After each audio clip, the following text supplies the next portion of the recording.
I've been looking at artificial intelligence since its inception. Well, maybe not that fast. That was back in the 50s. But as it started to really catch on, wanting that computer to be that whole next thing where it could be somewhat of an advisor and have a lot of information and be the smartest person in the room, that's coming. And then, of course, it came as we got into the 2020s, and now all of a sudden, all heck is breaking loose and everybody's losing their mind. Maybe not everybody, 1 out of 50. When they're looking at actually how everything's working, there's a lot of concern that people have when it comes to how it's being developed, what controls are in place, if any, and if it should be actually built the way that it is currently with very little restriction, or if there should be more regulation put on top of it.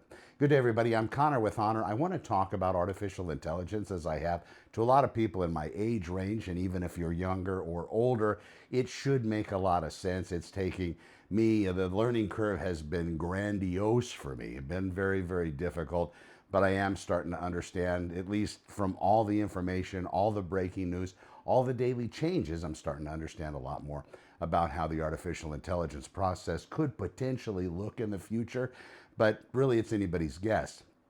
We have built something, an entity, if you will, an alien intelligence, even though it's artificial, an alien intelligence, silicone based, we're carbon based, silicone based, that will eventually be smarter than every person on the planet combined. It will have the ability to communicate vastly all across the earth. Once we get the robot arm of it and it really gets developed, they're already, of course, developing it, as you can see. But those robots will then integrate with the AI. They'll have that physical connection, and everything will be updated moment by moment. One robot experiences something, all of them will experience the same thing all at the same time. It's going to be a much faster life pace for all of us, and I guess it's going to come down to whether or not you want to be Amish or you want to be connected to the system.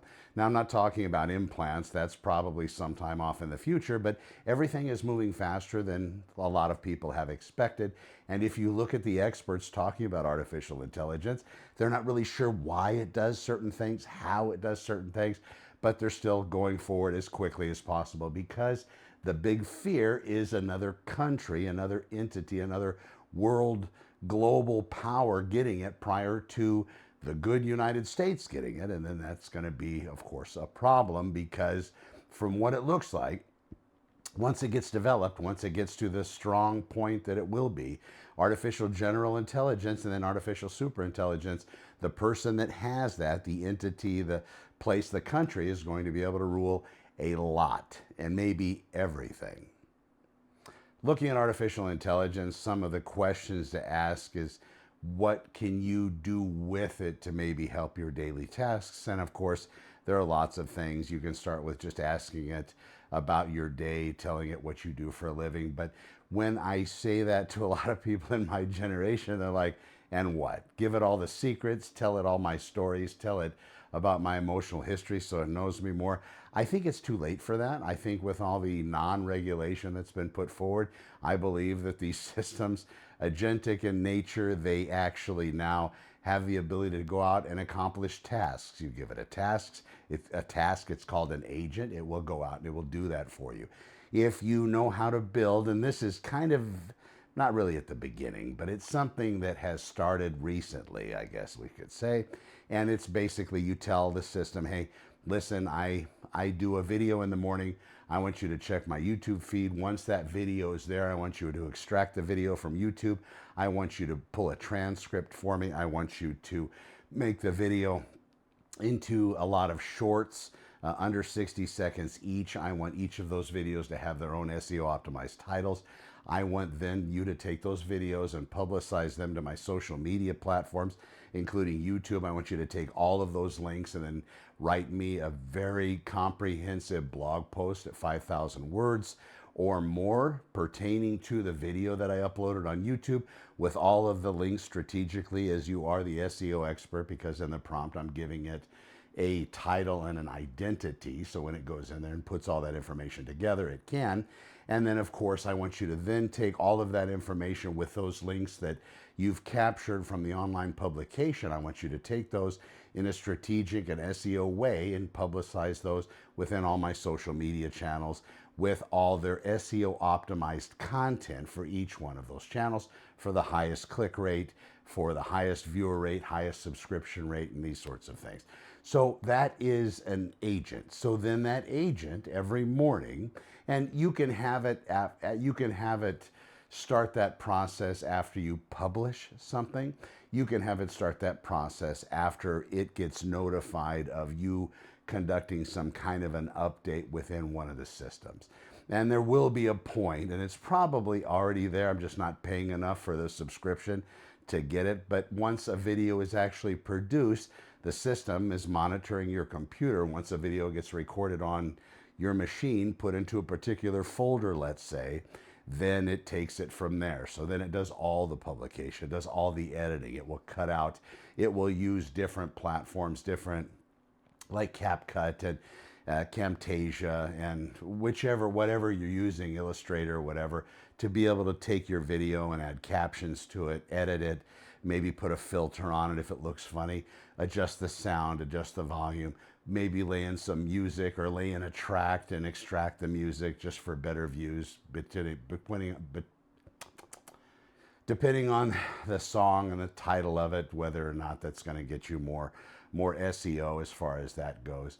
So it's agentic in that way. It's also self-learning now. So it's making itself better.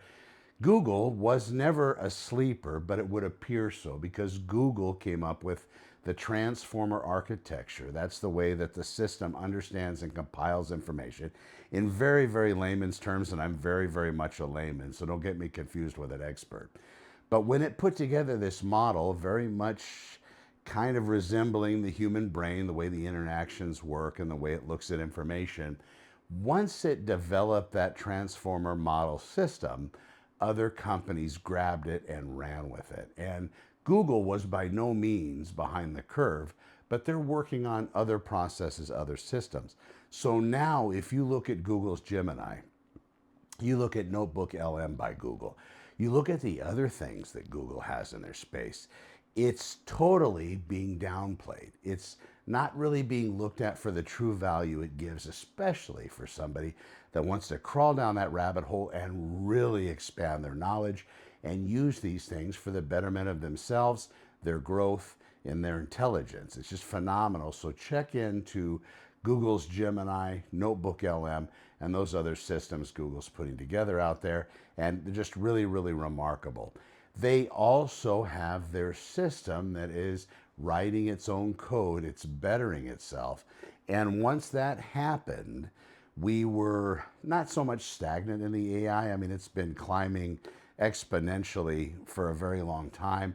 But now, because the system itself has pretty much finished all of the human originated data, it now is going to be working with synthetic data. And we have DeepSeek, the Chinese model that came out with absolute zero, which is where it's producing its own data to train on. What is it going to be training on? Yeah, so how does it really work? These are things that people really don't understand that are building it. So, but now it's building its own data. It's just really going to blow past everybody. The question is, what does that look like for our future? What does that look like as a human race? And I'm not saying that it's going to destroy us or kill us, but we also have people, human beings. How much do you trust your fellow human? And of course, at the end of the day, maybe we can all get along. Maybe we can all flourish together. One of the people that are really responsible for a lot of the AI development said, why can't we just ask it right now to increase all of humankind's longevity, get rid of all disease, wipe out all of the sickness out there, get cures for everything. Because in essence, with the technology where it is now, if that were the drive, if that were the focus, not monetization, not capitalization, which, they all have their place, but if it was put out there to solve the world's hunger problem, to have everybody live in a utopia, to solve all the health problems, to reverse aging, oh my God, could you imagine? It could actually do that. But then you have those ulterior motive types. You have those other players. You have people that want to harm everybody else. I'm not sure of the pleasure. It's just like those bullies on the subway. Doesn't make any sense why they would want to go out and F with other people that are just minding their own business at 3 a.m. on the subway in New York. I don't understand it. That's why I was a cop for a long time, but every day as a police officer, I was still surprised. Call me naive, but it was amazing to me the way some people treated each other. It blew my mind. Now, I'm no saint. I'm sure I've treated people horribly, but I haven't gone around and knocked somebody the hell out just for fun, just because I knew I could.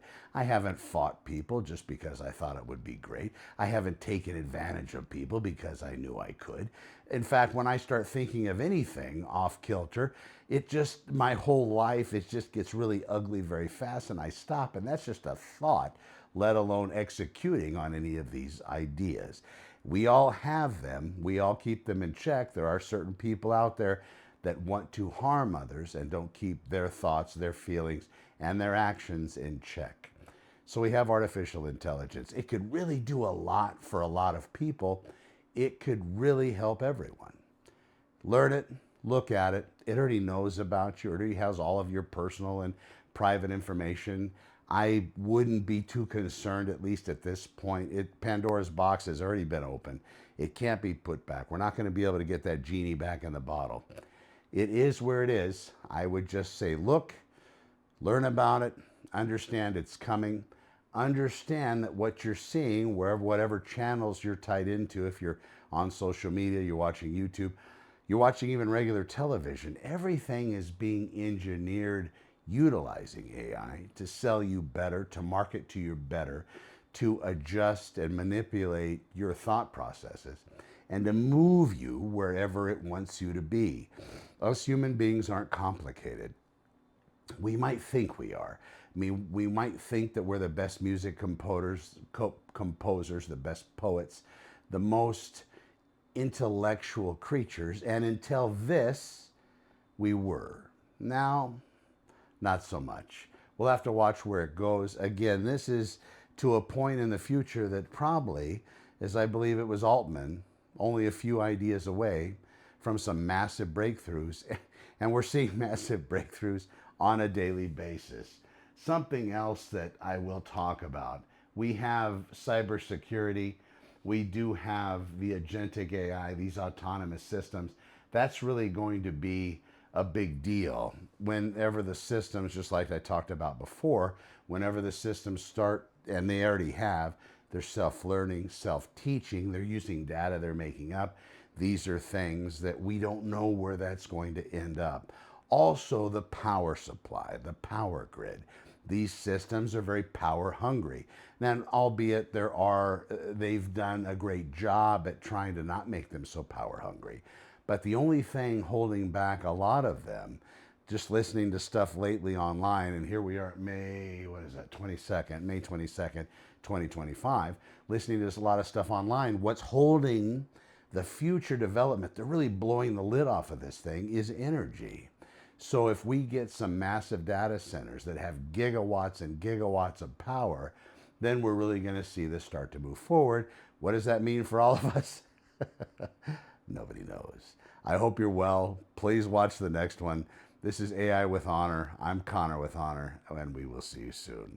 Please let me know in the comments what you think. I'm not that doomsayer, end of the world guy. This could be a utopia that we will all really enjoy, but we just got to make it through the next 5 years, I think. I'm Connor. We'll see you in the next one.